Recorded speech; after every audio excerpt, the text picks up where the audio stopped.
Before we start, just a quick reminder to hit that subscribe button. Only 2% are subscribed. At 1,000 subscribers, I'll be posting a special video. The nurse slides the clipboard to my wife. My wife wants our baby to have the same last name as her ex who offed himself. Last name, the nurse says. I need it now. Ruiz, my wife answers, steady as a held breath. The pen barely touches paper and I catch her wrist. I'm Jake, 32, and my voice comes out tight. Use mine, I keep my grip light and firm. My wife pulls free, chin lifted like a dare. Ruiz, she repeats, and the nurse looks at the door. The room shrinks and the air tastes like metal. 5 minutes, I edge the clipboard back. The nurse nods and leaves us a thin silence. Our daughter makes a small sound and then sleeps. My wife stares at the form as if it burns. I wait for her eyes and they don't come. You promised me we'd decide together. My hands shake once. We are deciding, she answers, jaw locked hard. No, I step between her and the paperwork. This anchors our kid to a stranger. She flinches, not from the word but the weight. Carlos wasn't a stranger, she folds her arms tight. He's gone, I say, and regret drags behind it. Names survive, her voice softens, almost kind. That was the point, she watches the sleeping bundle. My stomach flips because that sounds like a plan. I lean on the counter and the pen rolls. This makes me a visitor in my own house. Her eyes flash once, then settle into frost. Your house stands, his name falls unless I lift it. The line lands and something in me leans back. Then lift it somewhere else, I move the form away. Her hand follows, fingers fast, nails white on the edge. Not later, she says, now matters, records matter. So do fathers, I hear myself and hate the plea. She hears it too and her jaw loosens. You think this erases you, she rubs her wrist. It doesn't, she reaches for the blanket then stops. You're here, you stay, he can't. He still asks things, she adds, almost whispering. The words crack open a door I didn't see. I catch that whisper and follow. What did he ask? I keep it flat on purpose. Her eyes flick to the doorway then back to me. She taps the blank name box once. A small sound escapes her like a swallowed no. The nurse returns with an apology already primed. We need the name for the certificate. I hold up a finger and she pauses in the frame. 2 minutes, I say, and she actually gives them. The clock starts sprinting as if it has stakes. Listen, I spread my palms and they tremble. Give him space, not the headline. First name, middle tribute, last name ours. She studies me like I'm a test with moving answers. Middle feels like hiding, she says, and it stings. Middle feels like honesty, I tap the boxed line. Everyone will hear her last name first. You know what that signals in every room. Who speaks first, who stands last. Her fingers loosen and the pen stops rolling. Why now, I push because the clock hammers. You waited until her heart was beating. That's leverage, I hear myself and wince. She blinks hard and the defensive shell slips. I'm scared, she says, and it lands heavy. Of what? My voice lowers because this matters. That I'll lose him twice, she answers without blinking. That you'll hate the part of me that remembers. I breathe once slow because the target moved. I don't hate him, I say, and feel the truth bite. Then let me carry him, her hands hover over the form. Not instead of you, alongside you. The word alongside hangs, hopeful and sharp. I look at our daughter and see only weight. Weight can support or crush and we're choosing. Choose the load we can lift together. I bring the pen to the center of the page. Middle Ruiz, last name mine, first name ours. Her lip trembles and then it steadies. Show me it doesn't bury him, she whispers. I write the first name we fought for last week. The letters look solid and alive, no wobble. I pause at the middle box and glance up. She nods once, small and deliberate, not broken. I print Ruiz and the room exhales like a truce. I move to the last line, the anchor line. Her hand comes over mine and doesn't push. I write my surname clean, every letter precise. We stand there listening to our choice breathe. The door opens and the nurse steps back in. The door swings and a registrar steps in. Time's up, she says, palm out for the paperwork. I keep my hand on the page and hold her gaze. My wife nods once, eyes dry and direct. The registrar waits, patience thin as glass. I pass the sheet but keep a finger on it. We made a compromise, I say, voice steady. She scans the lines, brow tightening at the middle. Unusual choice, she says, tapping the second box. My wife straightens, ready for impact. Is there a policy against that? I breathe slow. None, she answers, then pauses over the surname. This must match the declaration of paternity. I hear the floor move under us like a trick. She waits for my signat. You're in a clear yes. I sign the legal page and push it back. The registrar nods and seals it with a stamp. My wife exhales and whispers the full name once. It lands in the room with weight and promise. We both watch for the room to argue back. A knock interrupts, sharp and demanding. A woman steps in with a visitor badge and purpose. Her eyes cut to the bracelet on the cradle. Is it done? She asks, ignoring me completely. My wife's shoulders lift, then lock tight. I move between them and keep my tone even. Who are you? My body angles as a block. She lifts her chin, jaw tense and fearless. Family friend. She looks past me and waits. A lie sits there, dressed like truth. My wife touches the cradle and chooses silence. The woman steps closer and lowers her voice. He wanted his name to live. Her nails click. You promised, she adds, aiming straight at guilt. The air leans toward a fight. Step back, I say, palm raised and open. You can wait in the hall. My stance widens. She smiles, brittle and confident, then stays. This concerns his legacy, she says, eyes unblinking. That word turns the room into a box. The registrar clears her throat and checks the badge. Only immediate family inside, she says, firm. The visitor laughs once and does not move. He had no immediate family, she says, louder. My wife flinches like the floor tilted again. I look at my wife and see the tremor rise. Who invited her? I ask, softer than before.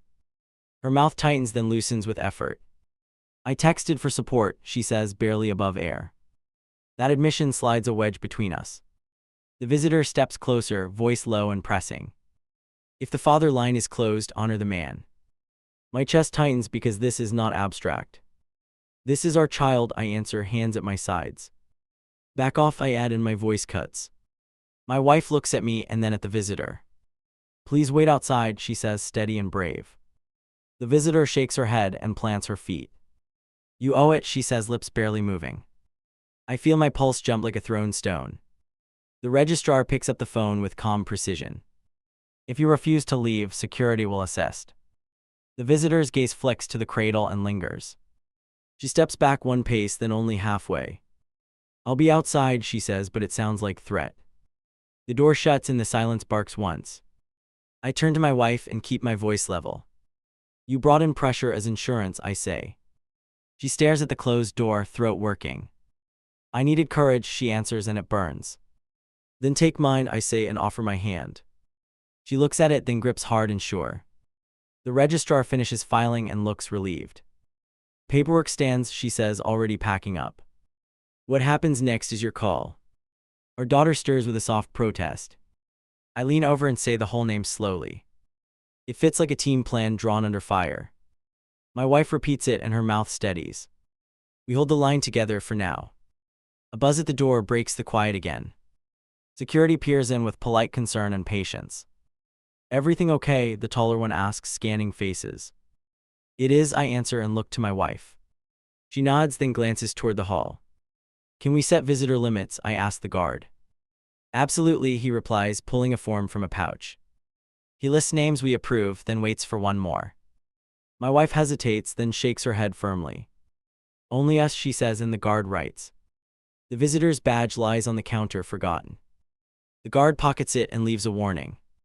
If she returns, call us, he says, calm but firm. The registrar exits with the finished documents. We are alone again, but the echo stays. My wife reaches for the baby and steadies herself. I made a mess, she says, eyes on the little face. We clean it together, I answer, because I must. We already chose the path in the label, I add. We walk it without handlers. A vibration hits my pocket and drags my focus. Unknown number, 2 words on the preview. Check voicemail, then a timestamp from last night. My chest locks because I know the source. I swipe it open and press the speaker. 3 clipped words, the ones I feared, roll out. They are not a goodbye and they are not kind. They mention a paper and a deadline and proof. My wife goes pale and braces on the rail. The message ends with a location I recognize. She looks at me with a question she cannot shape. What proof, I ask, because it matters now. She closes her eyes and reaches for the stroller. There's a box at that address, she says. He left it for today. I feel the floor return and tilt again. We have a sealed record and a new threat. The visitor waits in the hall like a fuse. We have an address that can end this cleanly.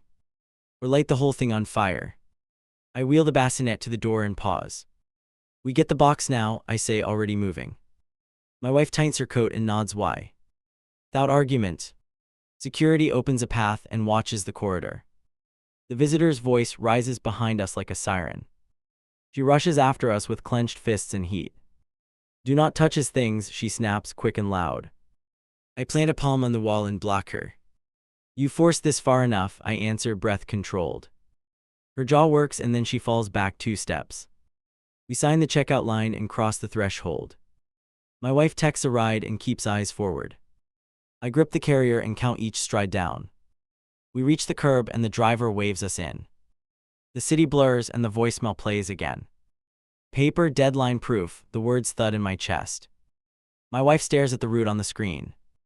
Are you ready? I ask, watching her mouth. No, she answers, but her hand finds mine. I squeeze once and look ahead at the turn. We stop outside a low building with metal doors. The lockbox code waits in the message thread. I type slowly because I can feel her breath. The latch clicks and the door rolls halfway. Dust climbs and something coughs from behind us. The visitor stands at the curb with folded arms. She did not call out, but she came anyway. I lift the door fully and hold it high. Stay there, I warn, and she actually does. My wife steps inside and points at a crate. Her name sits on top in sharp marker. No poetry, no flattery, just letters and instruction. I pull the lid and wedge it under my foot. Inside, a phone, a binder, a small velvet pouch. I reach for the phone and it wakes at once. A video opens before I can change my mind. He sits in frame like he planned the scene. No moaning, no noise, just that steady stare. Choose right, he says, as if we are present. Prove it with her last name by today. My wife flinches and grabs the shelf behind. The visitor leans in, hungry for the script. I angle the screen toward my chest and listen. If you do, the trust release is on filing, he continues. If not, the trust dissolves and the story ends. Trust money, legal leverage dressed as duty. The word rewires the fight in one slice. My wife looks at me like she just fell. He tied funds to naming, she whispers, stunned. I nod once because I understand the move. I open the binder and skim the top sheet. A bank letter references our county and a clause. It lists a condition and a confirmation contact.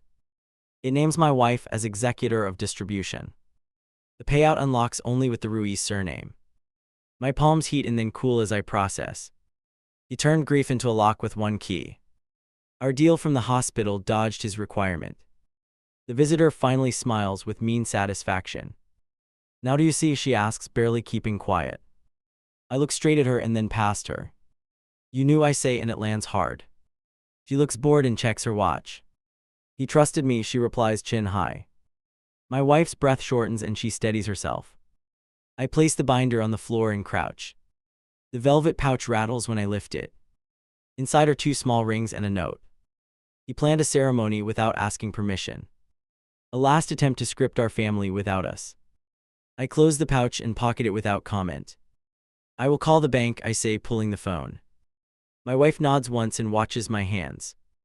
The visitor steps closer like a referee at bell time. I dial the number and introduce the situation.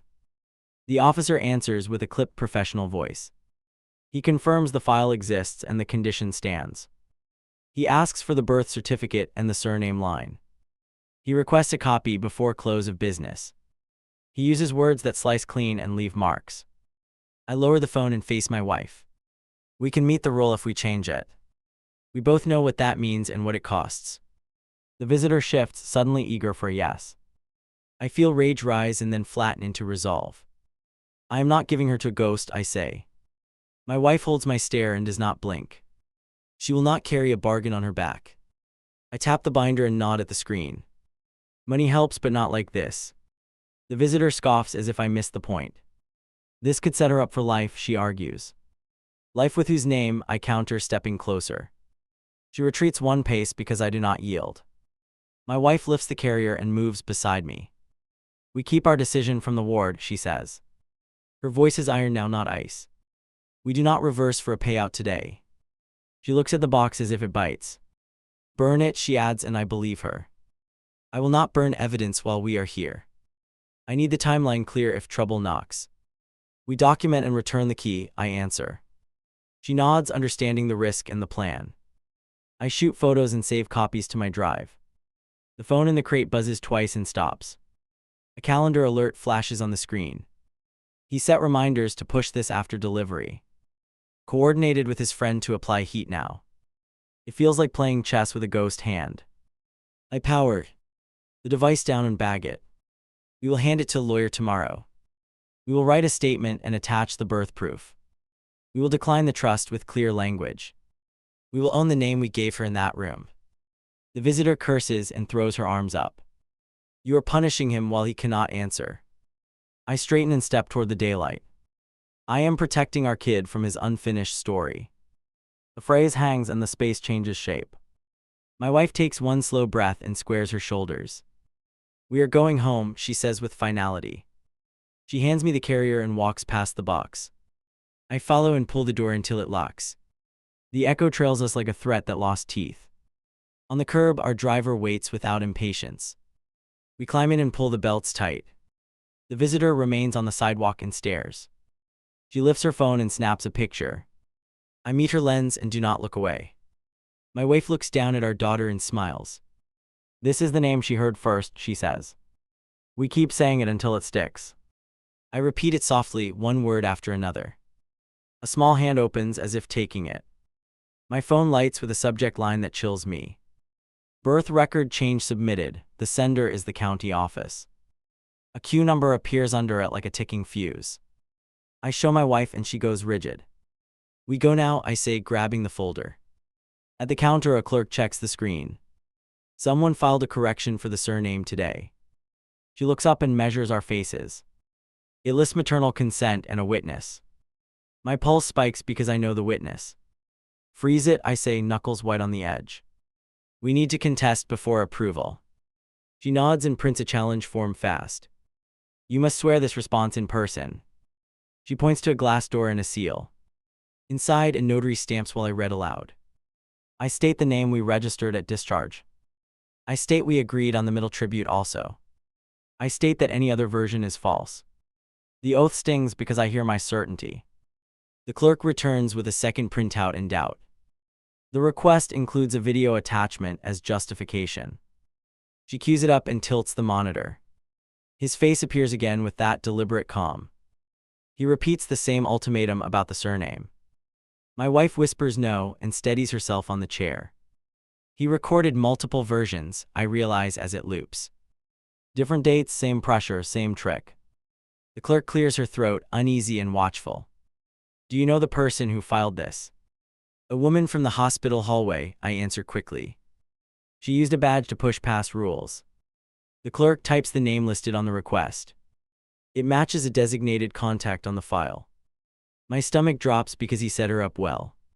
Footsteps hit tile behind us with sharp intent. She appears with folded arms and a rehearsed smile. Glad you made it, her voice slides like oil. You forgot a step in honoring him. My wife grips the handle and stands between us. You forged a signature, I say and hold the paper. She shrugs without shame and watches the clerk. Correction by maternal consent is legal, she replies. What you signed at birth can be amended. The room tightens as the clerk frowns hard. We filed a challenge within the window. I slide the sworn statement over the counter. The clerk stamps the hold and locks the file. No changes until a hearing, she announces. Judge sets time within 3 business days. The woman clicks her tongue and leans closer. He left funds you should not throw away, she whispers. I step in and lower my voice to a blade. We decline any money tied to control. She blinks, then smiles like a trap resetting. A deputy enters after a buzz from the desk. The clerk nods toward the woman without drama. Disruption reported earlier at the hospital, the deputy says. He gestures to the hallway with calm authority. She hesitates, then walks, too slow to be harmless. The clerk slides us 2 copies of the stamped hold. You will get notice with the courtroom an hour. Bring the certificate and your IDs and any messages. She lowers her voice to something almost kind. Expect the other party to show up prepared. We step outside and the air hits hard. My wife leans against the wall and breathes deep. I wanted quiet, she says, eyes on the ground. We got warfare, I answer, and it lands. She nods, no tears, only a steady line. My phone buzzes again with a new number. Ex parte filing pending, the text announces bluntly. The woman is rushing to beat the hold. I show it and feel anger harden into purpose. We file our own motion now, I decide. We cross to a legal clinic across the street. A volunteer points us to an intake desk. I hand over the folder and the timeline. The lawyer on duty listens and starts typing. We ask for a protective order on the record. He drafts while we answer the tight questions. He highlights the pattern and the third-party pressure. He flags the video and the stage timing. He prints a request for expedited hearing. He hands me a checklist with 3 boxes. Serve notice to the filer before end of day. Deliver your sworn statement to the coordinator. Bring the hospital confirmation in original. He signs the motion and stamps our copy. We can email the rest but serve in person. We step back into the hallway with the carrier. The woman waits near the elevator with a smirk. She lifts her phone and records without blinking. Say hello to the judge, her voice drips confidence. I hold up the stamped hold and do not blink. You tried to rewrite our daughter's name, I say. You will answer for that on the record. She looks past me to my wife as if I'm smoke. He promised you security, she croons like bait. My wife steps forward and finally raises her voice. Security that starts with a lie is a leash. Her words hit the woman like a thrown stone. The elevator dings and opens behind her. She backs in while keeping the camera up. See you both in court, she says, almost joyful. We stand in the lobby and count our next moves. I text the coordinator and attach what we have. I call the hospital and request certified copies. They confirm pickup by end of afternoon. My nerves hum because the clock just started sprinting. On the sidewalk, a courier unlocks a bike beside us. He pauses when I wave the envelope in his view. Rush service to the filer, I ask and give the address. He types the name and scans the papers. Signature required, he says, and I nod hard. We watch him ride away like a messenger in a war. My wife squeezes my arm once without words. We choose coffee over sleep because strategy matters. We sit with the carrier between us and plan. Every step we list tightens the ground under our feet. The last message of the day lands with a chime. Temporary hearing scheduled tomorrow at 9. My gut flips once and then steadies. We have a room and a clock and a chance. We will walk in with our chosen name and fight. Case on deck, the bailiff calls our names and points forward. We stand, the stroller stays beside the bench like spare oxygen. Across the aisle, the advocate from the hallway takes her seat. A man in a tight suit presses a folder into her hands. My palms are dry, which scares me more than sweat. Positions, the judge watches both tables with a steady stare. Petition seeks to alter a newborn surname by correction. I slide our stamped hold across, the ink still sharp. We filed within the window, no edits allowed pending review. The clock over the door sounds like it breathes too loud. Opposing counsel stands with performance timing and a confident chin. Applicant submits supporting video, correspondence, and maternal consent. He places a drive on the tray and nods at the clerk. The screen lights with that recorded ultimatum and a date stamp. I feel my ribs tighten as his planned sentences unspool again. Mute the audio, the judge orders, hand lifted midair. Who recorded this and who distributed it to third parties? The advocate lifts a shoulder like a practice shrug. He entrusted me with instructions to ensure compliance, she answers. The judge writes something short and underlines it twice. Show me the consent, the judge's voice flattens as a blade. The paper appears, the signature looks clean and centered. My wife studies it and shakes her head just once. That is not mine, her voice holds even without tremor. She points at a looped letter that she never writes. Opposing counsel clears his throat like a signal to move on. We also rely on equitable interests for the child's welfare. Funds are available upon compliance with the naming condition. The judge looks over her glasses and does not blink. Name conditions tied to money are not welfare by default. I lay out our stack in simple order and measured steps. Birth record issued, hospital confirmation, sworn challenge, courier proof. The clerk flips through, then nods toward the judge with care. Sequence checks out, filings were timely and complete. The judge leans back, then forward as if choosing lanes. Ma'am, did anyone pressure you at the hospital? My wife looks at the advocate, then back to the bench. An outsider entered our room and demanded a surname. She threatened to escalate if we refused immediately. I felt cornered and asked security to remove her. Opposing counsel rises again with a calculated sigh and smooth cadence. Applicant is a designated contact under the decedent's instructions. She sought only to protect intended benefits for the child. He sits satisfied with the symmetry of his sentence. The judge turns to us and waits for the missing piece. I set the velvet pouch down and slide it over. Found in the crate with the instructions and deadline. Inside, 2 rings and an attached handwritten directive. Planned ceremony to mark the surname change today. I keep my tone flat because theater would break this room. The judge studies the note, lips pressed to a line. This is not evidence of consent. This suggests orchestration. She taps the page once with a short nail. Applicant, how did you get a copy of the birth record? The advocate glances at her lawyer and swallows too slow. I did not. Her stare tries to hold neutral and calm. I was informed verbally by hospital staff and acted accordingly. The judge waits, then asks for the staff member's name. Silence stretches and shows its teeth for a beat. Her lawyer coughs and asks to confer in the hallway. Denied. The judge lowers the gavel enough to make intent clear. She writes again, longer this time, then sets the pen down. Temporary order as follows. The room collects around her words. No changes to the registration pending final hearing next week. No contact with the family by applicant or proxies. Additionally, produce the trust documents by close of business. Include the clause tying funds to the surname selection. Her gaze fixes on the advocate until blinking becomes forced. Failure to produce will weigh heavily at the next appearance. My lungs finally move as if granted permission. The lawyer across the aisle tries a softer angle fast. Your Honor, there is also a pending administrative review elsewhere.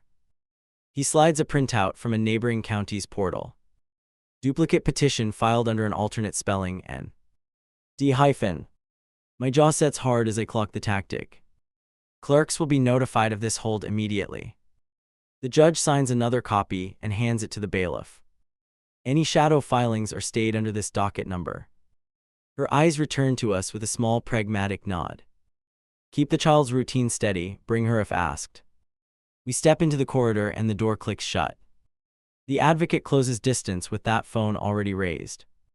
Enjoy your small win, she mutters, voice low and sharp. Appeal goes in by noon, offers do not stay open forever. My wife steps between us, palms visible, posture unshaken. I look at the camera and let the silence work. Every message you send becomes part of the record. She lowers the lens a fraction, but not enough. You will call me when the costs start biting, she says. I watch her retreat, then clock the exit she chooses. Our clinic lawyer meets us near the elevators with urgency. Discovery order on the trust is huge, he whispers. Expect a binder tonight with redactions and bluster. Send everything to my inbox as soon as it lands. He squeezes my shoulder once, then disappears back toward filings. Outside, the morning is noisy enough to hide a thought. A text comes through from an unknown sender again. Stop fighting, accept DNA first, then funds. I show it and feel a new fault line form. My wife grips the stroller and goes absolutely still. Who wants DNA? I ask, keeping my words slow. She watches the street as if it might answer. That was never part of any talk, she says. The screen pings again with a one-word demand. Swab. The timing feels like someone standing across the road. The courier from yesterday rolls up on the curb. He lifts a small carton with a signature label. For you, Rush, delivered to counsel after collection. I sign and feel the extra weight inside the box. My wife looks at me and then at our daughter. We do not comply under threats, I say quietly. We set our own terms with our own doctor. She nods, but her eyes are moving fast. Or we refuse unless a judge orders it, she adds. We agree without saying more because the line is clear. Another message lands while the carton warms in my hands. Clock runs on funding if paternity is disputed. I can hear the strategy clicking in the background. If we prove anything today, they pivot to something else. They will try every lever until something gives. We walk toward the clinic to log the new development. My thumb hovers over the call button for our lawyer. Then I stop and pocket the phone with deliberate calm. I bend to our daughter and speak her full name again. Her fingers flex and a tiny sound answers like resolve. The email lands before we step through the clinic door. Subject line screams production under court order, and a zip waits below. I open it in the lobby and scroll past redactions. A fee schedule appears with a quiet bomb. The enforcer gets 10% of any payout. Another file shows a swab chain of custody prefilled. Her name rides the collector line like a signature. Our daughter's details sit there without authorization or date. I feel my grip harden, then I breathe once. This is a trap, I say, and we both know. We walk straight to the desk and ask for a room. I forward every document to our lawyer with timestamps. He replies with 2 words and a plan. Hold tight, then police report. I nod because this is now a pattern. At the precinct window, I lay out the sequence. Unauthorized visitor, forged consent, hidden financial incentive. The officer listens, then prints an incident number fast. He adds a note about the prefilled swab. Do not touch any kit without a court order. My phone vibrates while he files the statement. The county coordinator pushes a docket update by text. Emergency review this afternoon on the correction request. Our lawyer responds with a thumbs up and a location. We pivot back to the courthouse without stopping. In the elevator, the enforcer steps in with a grin. She lifts her camera but keeps it low this time. You could end this with one mouth swab, she chirps. Bring a court order, I answer, eyes on the numbers. She taps the rail and laughs into her sleeve. We enter a smaller courtroom with hard edges. The judge from yesterday sits with a thicker file. New filings reviewed, she begins, tone even and clear. Financial incentive to a third party is documented. Her eyes cut to the enforcer and hold. Who authorized your percentage? The judge asks, no shake. The enforcer glances at counsel and licks her lips. Standard contingency, her lawyer answers, too fast and bright. The judge scribbles, then looks back at us. Any DNA demands must proceed under neutral protocol. Opposing counsel pushes a new exhibit across the rail. Petitioners ask for provisional swabs for certainty, he says. He tries warm, he tries reasonable, he fails. The judge lifts a palm and sent. Opsy cold. No provisional swabs under coercion or prefilled forms. Our lawyer raises the incident number like a flag. Police report filed regarding unauthorized paperwork, he notes. Chain of custody compromised by named collector. He places the printout beside the fee schedule. The 2 pages together look like coordinates. The judge leans forward and draws a short breath. Temporary restraining order granted regarding contact and testing. Any further approach must go through counsel only. She signs, then stamps the order with swift pressure. I feel muscles I did not notice start unclenching. Opposing counsel tries one last angle with clean hands. Consider the child's future access to resources, he urges. He nods toward the funding documents and the deadlines. The judge's eyes harden like a lesson board. Resources contingent on naming are leverage, not welfare. She turns to us and speaks without decoration. Your registration remains unchanged under this order. Your challenge proceeds to final next week. Bring pediatric records and proof of ongoing care. Maintain a log of any contact attempts from agents. We exit into the hallway and find the enforcer waiting. She looks smaller now, but only at the edges. You're walking away from a fortune, she whispers. My wife steps close enough to erase the gap. We're walking toward our kid, she answers, voice steady. The elevator doors open and we don't look back. Outside, our lawyer catches up with quick strides. That percentage clause is gold for sanctions, he says. Keep every message and ignore every provocation. He points us toward home and promises the next filings. On the sidewalk, my phone buzzes once more. A new number sends a single line with precision. Last chance before fun dissolves. No threats, no voice, just pressure trying another shape. I block it and feel the silence sharpen. We reach our door and I turn the deadbolts. Inside, I place the swab kit on the table. I photograph the barcodes and the prefilled lines. Then I seal it in a bag with today's date. Evidence now, not a request. My wife sinks into a chair and holds our daughter.